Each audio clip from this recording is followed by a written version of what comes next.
Diabetic patient किंवा माझ्या घरी डायबिटिकची हिस्ट्री आहे, मला साखर होऊ नये, डायबिटिक्स होऊ नये म्हणून अनेक लोक शुगर फ्री, आर्टिफिशियल स्वीटनर म्हणजे कृत्रिम स्वीटनर घेण्याचा सर्रास प्रयत्न करत असताना दिसून येते. ह्या आर्टिफिशियल स्वीटनर म्हणजे नेमकं काय असते? त्यामध्ये आस्पार्टेम नावाचा एक कंटेंट असतो. तो साखरेपेक्षा 200 पटीने अधिक गोड असतो. त्याचे शरीरास दुष्परिणाम होत असतात. जवळजवळ 92 प्रकारचे वेगवेगळे दुष्परिणाम शरीरास त्यातून होत असतात. आस्पार्टेममुळे मेटाबॉलिझमवरती त्याचा इम्पॅक्ट होत असतो आहे. त्याचा इम्पॅक्ट टाईप 2 डायबिटीजवरती होत असतो आहे, म्हणजे टाईप 2 डायबिटीज होण्याचा धोका यातून असतो. त्याचा इम्पॅक्ट किडनीवरती होत असतो.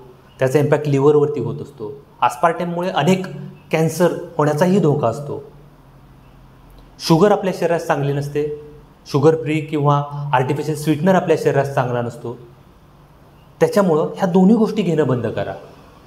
म्हणजे तुमचं कसं होईल, आगीतून उठून फोपाट्यात पडल्यासारखं. म्हणून ह्या दोन्ही गोष्टी शरीरास वाईट आहेत, दोन्ही गोष्टी बंद करा. या आणि अशाच अधिक माहितीसाठी माझं पेज फॉलो करा, सबस्क्राईब करा.